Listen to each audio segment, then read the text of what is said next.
চাষের জমিতে কাজ করতে গিয়েছিল কয়েকজন দিনমজুর কর্মী। বিষক্রিয়া আক্রান্ত হয়ে হাসপাতালে ভর্তি হলো 11 জন। খড়িবাড়ির পেট্রোরাজ্যতের ঘটনায় শোরগোল এলাকা জুড়ে। জানা গিয়েছে, বুধবার সকালে এক ব্যক্তির ধানের জমিতে রোপণী করতে গিয়েছিল কয়েকজন দিনমজুর কর্মী। দুপুর নাগাদ জমির মালিক সকলের জন্য খাবার নিয়ে আসে। সেই খাবারকেই অস্বস্তি বোধ করে দিনমজুর কর্মীরা। এরপর তড়িঘড়ি খড়িবাড়ি হাসপাতালে নিয়ে আসা হয়। বর্তমানে 6 জন মহিলা এবং 5 জন পুরুষ সহ মোট 11 জন খড়িবাড়ি হাসপাতালে চিকিৎসাধীন রয়েছে। সকলে খড়িবাড়ির পেট্রোরাজ্যতের বাসিন্দা। অন্যদিকে এই বিষয়ে খড়িবাড়ি ব্লক স্বাস্থ্য আধিকারিক বিএমওএইচ সাফিউল আলম বলেন, খাবারের নমুনা সংগ্রহ করা হয়েছে, আগামীকাল পরীক্ষার জন্য পাঠানো হবে। বর্তমানে 11 জন খড়িবাড়ি হাসপাতালে ভর্তি রয়েছে। আরও খবর জানতে অবশ্যই চোখ রাখুন পানিটাকে টাইমস।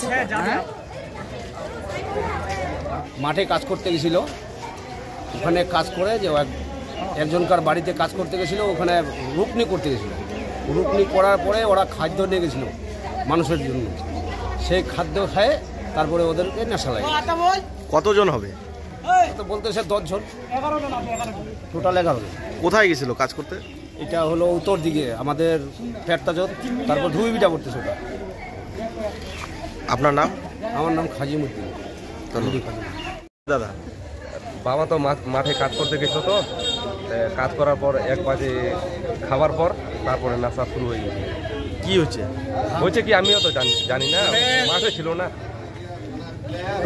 মাঠে ছিল তো আমি তো বলতে পারবো না। আমি খালি দেখছি মানুষগুলা বলতেছে, তারপরে নাশা বেলে খাইছে নাকি, ওই জন্য আমি তুরান আমার বাবাকে এডমিট করে দিয়েছি হাসপাতালে। আচ্ছা, কোথায় গেছিল কাজ করতে? ওই উত্তর দিকে। কোথায়? জায়গার নাম কি? টুপাজক। আপনার নাম? আমার নাম এমডি মইনুদ্দিন। আপনার বাবার নাম? এমডি আমির স্যার। বলেন স্যার, বলছিলাম কতজন অ্যাডমিট হলো?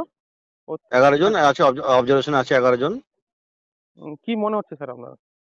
ওই ওরা খাবার কিছু খেয়েছিল, তো ভাত টাত খেয়েছিল, ওখান থেকে কিছু খাদ্যে বিষক্রিয়া বলে মনে হচ্ছে আমার। দেখা যাক, আমি তো খাবার করে রাখছি, ওটাকে কালকে টেস্টিং এ পাঠানো হবে।